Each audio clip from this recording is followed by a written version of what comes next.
Unleashed Opinion, boldly challenging the powers that be while keeping liberals in their place with conservative ideals and common sense solutions.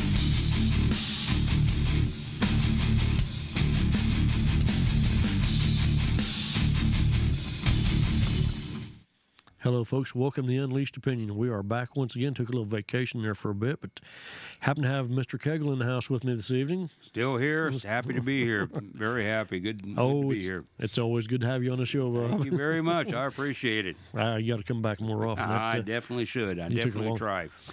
Been gone a while. You've been gone quite some time. Big thank you out to our men and women in the armed services, keeping us free and safe, and putting their life in harm's way for you and I. Big thank you to John for putting this together, putting up with us, because sometimes we're not really that organized. We're not organized. John's very patient with us, that's for sure. Big thank you out to our listeners, you guys out in the garage on Route 125. You're greatly appreciated. First responders, police, firefighters, ambulance crew, people that send us text messages and such to keep us in touch with everything. Greatly appreciate it. I seen an article, and there was a video clip, but it's on some funky show I didn't care for, so we didn't run the video clip. Ashton Kutcher. Of the 70s shows fame, used to be married to Demi Moore. Right. Well, he's got an organization called Thorn, which helps find sex trafficking and child pornography victims and their abusers, and has helped find around 6,000 victims. Amazing. Focusing on online trafficking, Kutcher worked with his ex-wife to help an amazing 6,000 people who regained their life back. He explained about what their organization does by highlighting that they build digital tools to fight human trafficking. The purchase and commerce for human trafficking are happening online, just like everything else does now. So we're building digital tools to fight back against it. He continues to explain that they've built a tool to help law enforcement prioritize their caseload and recover victims and find traffickers. And we found and identified and recovered over 6,000 trafficking victims this year, and identified and recovered some 2,000 traffickers. So you know what? That's pretty awesome. That's good work. Very good work. That's somebody who's really dedicated himself to a cause that's probably somewhat underreported. Especially, let's say, in Middle America, I just don't think that's a crime, or that's something that's really taken to heart here. Let's say in the Heartland, although there are victims here, female victims here from the Heartland. Sure. But it's amazing that very good, very honorable thing that he's doing right there. Absolutely. That is pretty awesome. Don't always agree with him. Sometimes I think his shows are a little too goofy for me, and I'll flip to the other channel. But you know what? He's doing a good thing. Give him credit where credit's due. Absolutely. Thank you for what he's doing. Okay, now here's something just a little bit out of whack here. Let's see. Got the article here. I have a video to go with this. 3 Islamic State militants setting up an ambush in a bitterly contested area of northern Iraq were killed by a herd of stampeding boars. This is our good news story This is our good news story. Good news story of the day right here. Yes, it doesn't pay to be an ISIS fighter. Let's see. The tribe and supervisor of the anti-ISIS forces told the Times of London the militants were hiding on the edge of a field about 50 miles southwest of Kirkuk when the Boers overwhelmed them Sunday. 5 other militants were injured. He said the group was poised to attack a band of local tribesmen who had fled to nearby mountains since the militants seized their town of Hawaja 3 years ago. It's likely their movement disturbed a herd of wild pigs which inhabit the area, as well as the nearby cornfields. The militants had similarly executed 25 people attempting to flee the militants' would-be caliphate in the 3 days before the Boers attacked. So that's too bad. That's just too bad. That's horrible, and that's to me that's a good news That's story. Ironic to me, and I tell you what, Yes. I was in the military, and I'm sure those of you maybe were in Army aviation or do fighter bombers. Is there any way we can outfit these planes and helicopters to fire wild boars? Because the cost of a wild boar is a hell of a lot less than a missile. It's hilarious. It's hilarious, but to me, that's justice. Those people were horrible. They'd killed these ISIS fighters had killed 25 people. We're dropping Moabs, the mother of all bombs, to kill whatever. We killed, what, a dozen? I don't know, Something like that. 25? Wiped out some with a tunnels and bomb that stuff. probably cost a friggin' $1 million. Right. And All's we need a is herd herd of of wild pork. pigs just killed 3 of them right there. I'm telling you, wild pigs go. Go Arkansas Razorbacks. You know what's ironic about this is the Muslims don't like pork. It's worse than hell. I think. I don't know. I don't know, but all I can say is I don't know if we can say this on this show, but karma is a Yeah, and it I got sure a is. feeling that's what happened here. That's too bad. We got a little video on this to go with this too. I'd love to see that video, Steve. Well, roll that footage. Wars of terror. They've managed to evade some of the best military fighters the world has to offer, but they were no match for some wild boars. The terrorists were recently caught in the path of a stampede of boars, killing 3 of the militants. It happened in the northern part of Iraq, and according to the Times of London, the terrorists were prepared to attack tribesmen when they were overwhelmed by the wild animals. Apparently, 5 other militants were also hurt. Darn it. Go Razorbacks! I'm telling you what, I'm an Illinois fan, but I'm telling you what, my second team is Arkansas Razorbacks. Go Razorbacks! That to me, that's just fantastic. I'm telling you, President Trump. I tell you what, down in the South, there's a lot of wild boars. I tell you what, just get yourself a whole friggin' unit of them, airborne train them, and deploy them over, drop them out of C-130s, and we'll whoop them. Send those herds of wild boars down through tunnels and every place else. It just doesn't matter. does it? Yeah, that's good news. I'll take it. Oh, absolutely. Then we'll run that on the good news section on this show. Now, I'll so- tell you what, if they don't like pork, send them a whole bunch of Jimmy John sandwiches over there and watch them run from a sub sandwich. Oh, You're killing me. I'm sorry. That's just that story there is just I said karma. Yeah, it's there. That's too bad. Too bad. What do you got next? Well, I got this thing called. I really want to hit this because I know once we get to Venezuela, we're going to run with that for a little while. Oh, yeah. This Taylor Force Act. A year ago, West Point graduate and combat veteran Taylor Force was stabbed to death by a young Palestinian, who also wounded 12 others in an attack on tourists in Israel. It is tragic and ironic that Taylor risked his life serving the United States in combat deployments in Afghanistan and Iraq, only to be senselessly killed as a civilian. Sadly, he joined a long list of Americans killed in Palestinian attacks over the last year. The Senate recently reintroduced, get that, legislation bearing his name, the Taylor Force Act, to help protect Americans, Israelis, and other innocent victims from his fate. Congress must pass the Taylor Force Act. These attacks are fueled partly by the Palestinian Authority. Practice of paying salaries and benefits to attackers and their families. Since the Palestinian Authority receives approximately $300 million annually in U.S. economic support funds, a significant portion of those of which supports the PA's budget. American taxpayer dollars are being used unintentionally to incentivize and reward terrorism. Imagine that. The organization's program consists of systematic regular payments to anyone incarcerated in Israel's prisons for his participation in the struggle against the occupation.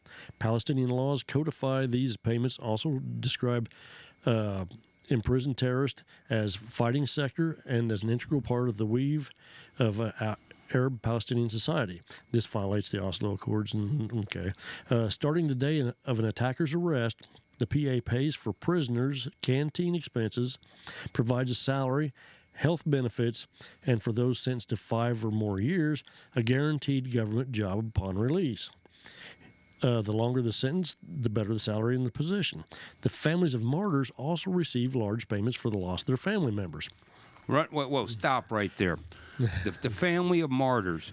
The martyrs are those bombers. Those Right, are the ones. Those are bombers. the suicide bombers. So we got U.S. government money going to the families of the those martyrs who blow themselves up to kill innocent people. Right. Now, follow this along. I know there's a lot of words that Steve has read here.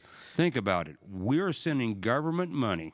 Your taxpayer dollars are going To the Palestinian Authority. to the Palestinian authorities to send money to the family of martyrs. Martyrs are the ones who do the car bombings, who put out the IEDs, who killed themselves, who strapped the dynamite to their bodies, and your tax dollars are going to their families.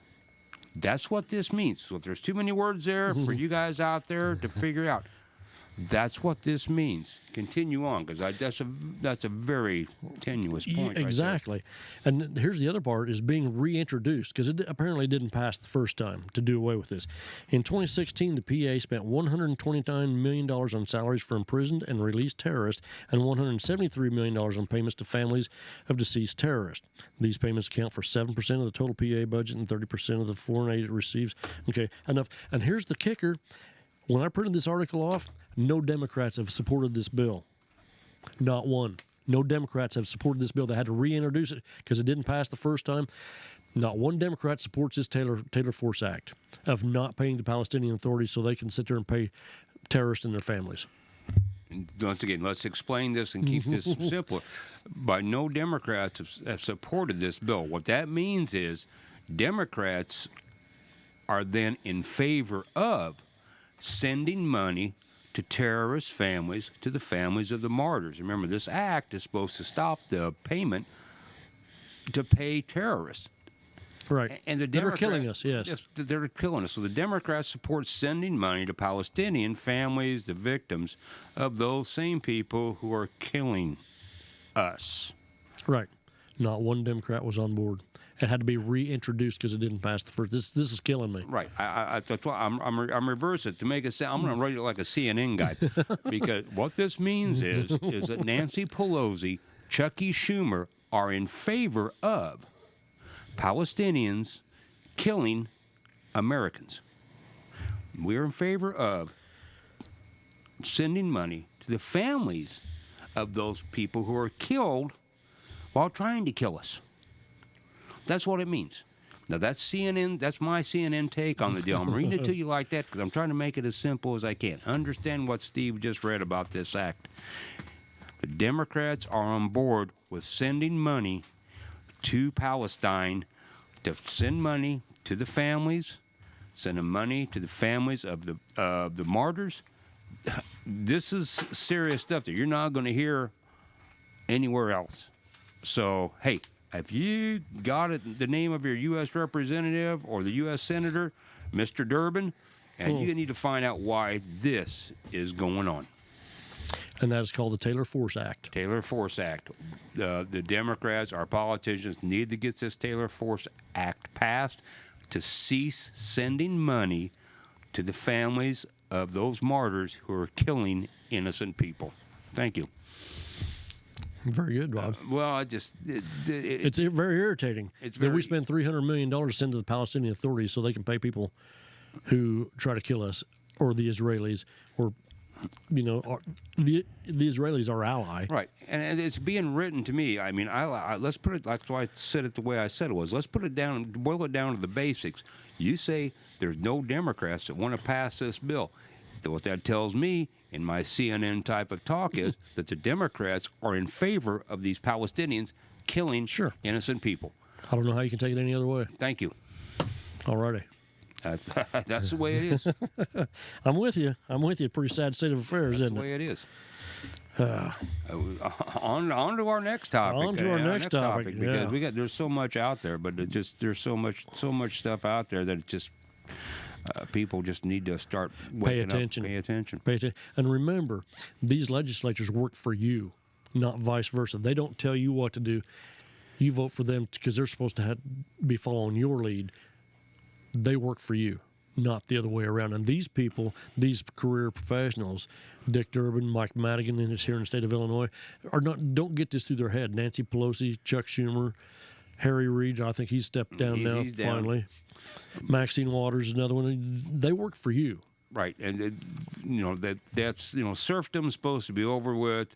This has been going on in politics, since the creation of time, I guess. But we talked about term limits in the other show. That's why they know they're entrenched. Once they get 2 or 3 terms in, they get a little bit of power. Yep. They got a job for life. I don't care. If a guy walks in as a politician making $15,000 a year, I guarantee you he spends 30 years as a politician, how does he come out there probably a multi-billionaire, a multi-millionaire? Pretty good question, which brings up another topic that I hadn't planned on hitting I'm yet. leading into it. Go right on in there, young man. Well, if you hadn't seen the news, and I don't know if you would have seen it on CNN or MSNBC, Barack Obama has got a $65 million book deal after he's been president. $65 million, write a flipping book. Well, that's the whole point of it. I mean, Right. I mean, why would somebody spend billions of dollars to get a job that pays, I think, $250,000 Well, I a think year? it's $400,000 now. I think. 400,000. So you're going to spend $2 billion. You're going to spend billions of dollars to get a job that pays $400,000. Yeah, really. It's for the perks. It's for this. My feelings about old President Obama are well known, but this is part of the deal with all politicians. Also, what Mr. Obama has done is, he criticized people before, with the exception of the Clintons, going out there giving these speeches. He's recently, within the last 3 months after he's been president, given 2 speeches at the tune of $400,000 apiece. So he gave 2 speeches matching 2 years of his salary as president. Right. That's not a bad gig if you can get it. No. It's pretty sad. And that goes back to your career politicians. They get entrenched, and they come out, go in making X number of dollars and come out rich. Exactly. They don't go into politics living in a mansion and come out. Unless you're in Illinois, then you end up going to prison. But usually you better your status in life. But yes, it's Pretty sad. Once again, it's pretty sad. But Obama's not the only one. I said Clinton. A lot of them do it, but it's just part of the perks of the job. Well, speaking of these speeches, Bill went over to Moscow and gave a speech for $750,000, and they were worried about Trump's ties to Moscow. So, be careful what you ask for, because somebody's going to look at you for doing. The CNN would write up Trump right now if they caught him drinking vodka. That'd be a week-long expose why Donald Trump ordered a bottle of Grey Goose vodka for his dinner table. A bottle of Smirnoff. It's a bottle of Smirnoff. It's pointless. It basically deflects upon the real problems. We know how they do that. That's what the mass media does: deflect off of what the real problems are, and put the emphasis on Donald Trump. And I'd like to see him get a haircut too, but I mean, hey, we could be looking at Hillary for the next 4 years. we could be. We could be, And we could be listening to this. We haven't used this for a while. God, thank God we're not listening to that crap. Yeah, can you imagine her dealing with North Korea. And just to go back, I'm not patting myself on the back, but if you can remember when I first started coming on this show 16 months ago, I said right here at this microphone, I said, you better be dealing with North Korea. Sure. I said 16 months ago, and nobody did. Well, you could either have this thing dealing with North Korea, or you could have Mr. Trump dealing with North Korea. Thank God Mr. Trump is there to handle this situation. Yes, absolutely. Somebody better be doing something because that fat boy over there. I mean, he stinks. He stinks of kimchi. And that's about. And there's more stink there than rotten submerged cabbage. He's a bit unstable, isn't he? More than a bit unstable. I mean, good God, he put his. He killed people with an anti-aircraft gun. Yeah, I forgot about that. Oh yeah, but he strapped him in front of an anti-aircraft gun. He had the one. There was the one killing was that his half brother that he had killed in an airport. Yep. And we're tap dancing around this, guys. And I can guarantee you, people. Since we're broadcasting here, I'm sure this is not really a big surprise. Trust me, there's some SEAL team. There's somebody out there scoping this dude out. I think China's been told to keep this little friggin' snipping dog in line, but he's not doing it. And I guarantee you, somebody's out there has got a plan. He's in somebody's crosshairs, isn't he? Yeah, I guarantee you, there's a lot of red dot scopes out there someplace. If I was him, I'd be looking. Oh, absolutely. Yeah. But yeah, old fat boy's going to get his. He's going to get his pork and kimchi and like it. Okay. Yes, sir. Sorry about that. Go kimchi's horrible. Some people liked it, but we'll let that go for another topic. Okay. Another Okay. story. Go ahead. How about Venezuela? Want to talk about Venezuela? I would love to talk about Venezuela. Got an article here, and got a little video to go with it. Venezuelan President Nicolas Maduro announced Sunday a 60% increase in the minimum monthly wage from 40,638. How do we say that word? Shall I say? Bolivars? Yeah, Bolívares. Bolivars. Okay, I was not even close. That's okay. From 40,638 bolivars to 65,021 bolivars, the latter value roughly $90 in the current exchange. It takes 1,707 bolivars per dollar. It was the third pay increase the socialist leader has ordered this year and the 15th since he became president in 2013.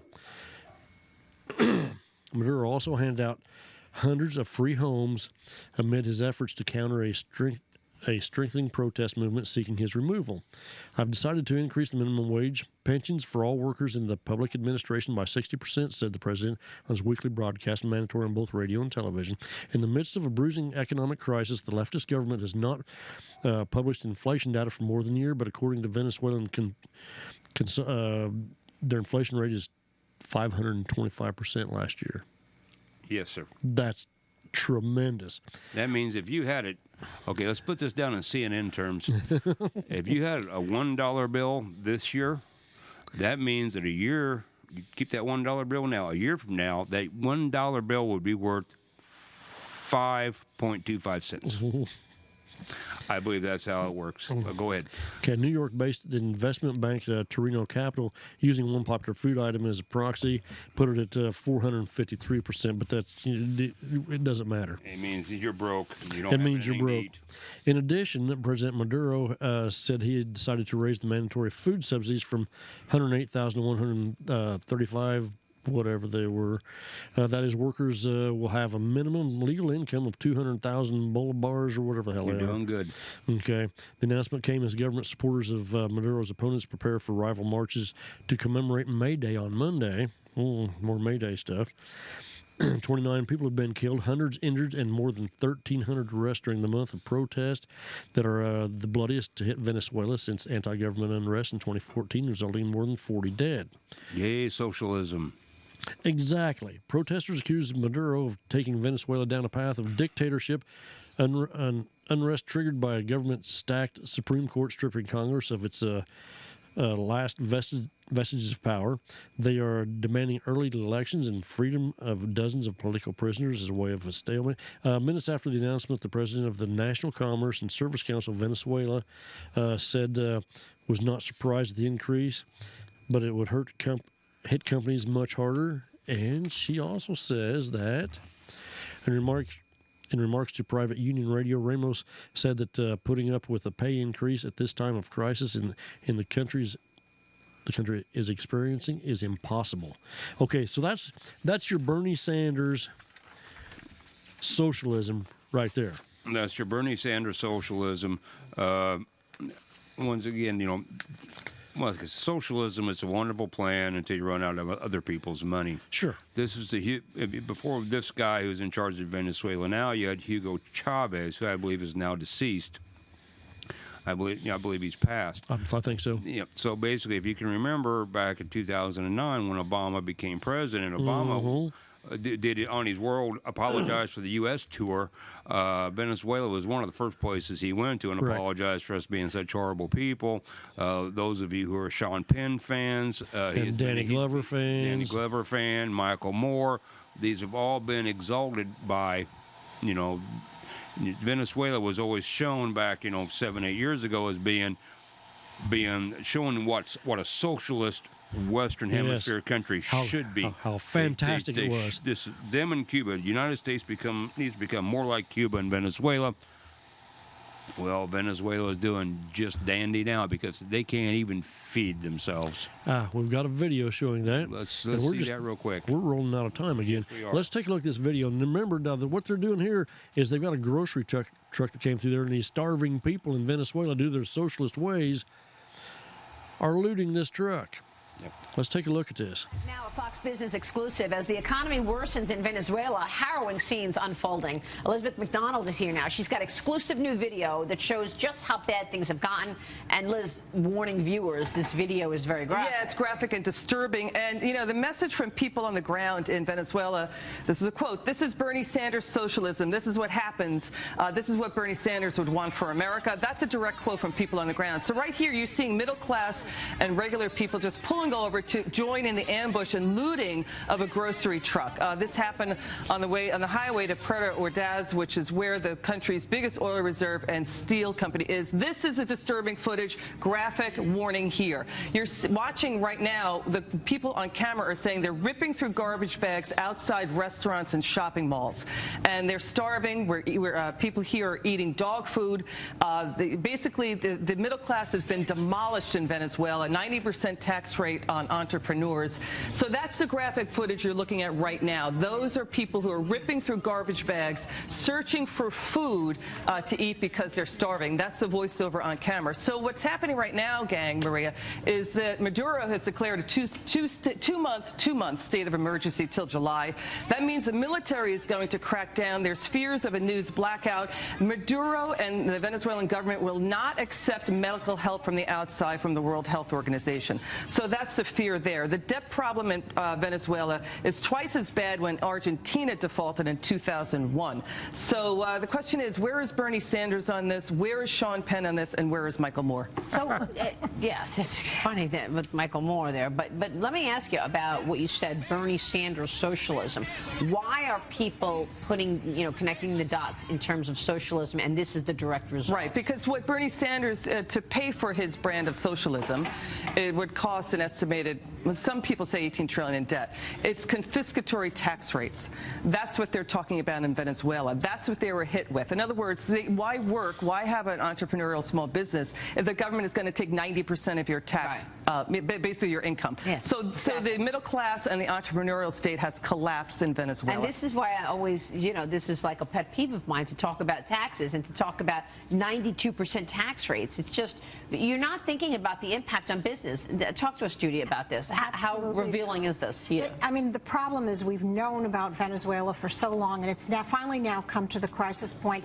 They've just moved, Maduro has just moved to strip legislators of their immunity. So if they even try and protest what's going on, they've been selling gold in order to pay for it. Just basic imports. That's the important point. The gold reserves have been drained. Have been drained. Right. Totally drained. Right. Why are they selling those? Because that's all, when you want to sell what you can sell. Right. He's trying to avoid default. Maduro doesn't want the embarrassment of default. This is striking. Isn't embarrassing? That's right. So this is striking for a country that has PDVSA and the biggest oil reserves in the world. Right. This is a country that is usually suffering from war, a civil war, a war with another nation. It is unthinkable that this has happened in that country. We're growing more desperate by the hour.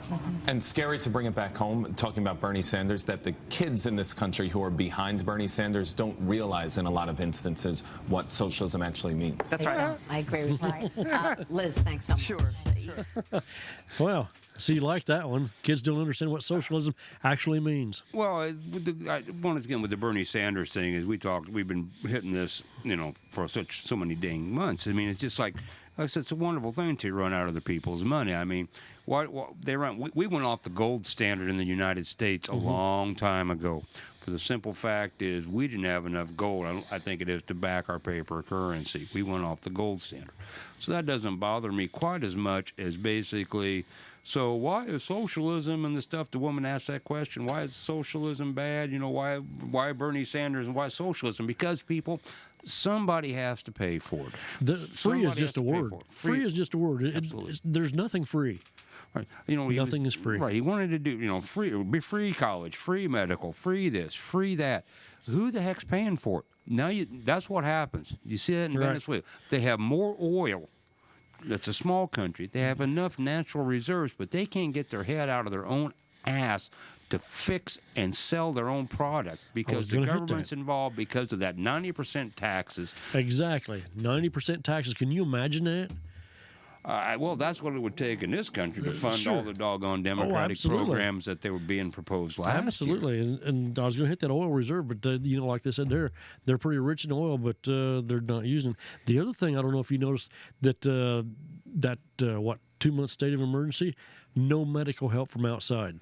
Okay, that means you're going to let your people die because obviously you can't feed anybody, so you're not going to have any medicine or medical supplies either. No, there we go. Now, so there we go. Where's all the liberal media on that? Where's everybody on that? They won't let the World Health Organization in. They won't feed their people. They won't allow medical to come in. And yet I hear nothing from the liberal left. I've heard, is there anything out there from the liberal left? Is there anybody standing up? Are there protests? Are they bringing the stuff into them? Where you at? You loved it when Hugo Chavez and the socialism and everything was looking fantastic 8 years ago, and now they won't let the World Health Organization in? Yeah. So Michael Moore, Danny Glover, Sean Penn, you guys got a little bit of cash. Why don't you float them alone? Yeah. You got all this doggone If you think money. it's such a good idea, give them some of your money because that's what socialism is about, is giving other people your money. Absolutely. Well, like they say, it's a wonderful system till you run out of other people's money. As the Danny Glovers, the Sean Penns, the Michael Moores, or whatever, hop in their Gulf Streams and go from one protest to the other. Where they get picked up in a friggin' in a Yukon or an Escalade and then driven, and then Like Al Gore did. Al Gore did. Yes, there's another one. Yeah, the inconvenient truth, man, bear, pig. Yes, sir. Good old man, bear, pig, Al Gore. Prime example of why socialism doesn't work. Prime example why if you let the government run your lives, that's what you're end up going to in get. chaos. Yes, you do. Okay, we're out of time again. I'll hit one more quick article before we go get her. You and I both worked in corrections. Yes, sir. This is April 26th article. State officials say a maximum security prison in southern Illinois remains locked down after a weekend assault that left staffers and inmates injured. The Southern Illinoisan reports that staff assaults happened Sunday at Menard Correctional Center. Illinois Department's spokeswoman Nicole Wilson won't disclose how many inmates or prison staffers were injured, but she did say that the injuries were not serious. There were 6 prison staff hurt. I do know that. Wilson said the department will refer the case to the state's attorney for possible prosecution. See that possible prosecution? Do you have to? How about just prosecute? If you have convicts assaulting staff the same way you have these clowns, these protesters assaulting cops, there's no possible prosecution to it. You prosecute them. There's a law for a reason. I could. This one hits a little bit close to home. Is that I know that a lot of times because it's inmates in the prison, your local county, the state's attorney does not want to prosecute unless, if you get punched, you get hit, you get bruised or whatever, unless there's really some type of heinous act, they don't want to prosecute for a new case. They don't want to sit around and just prosecute assault and battery on a correctional officer.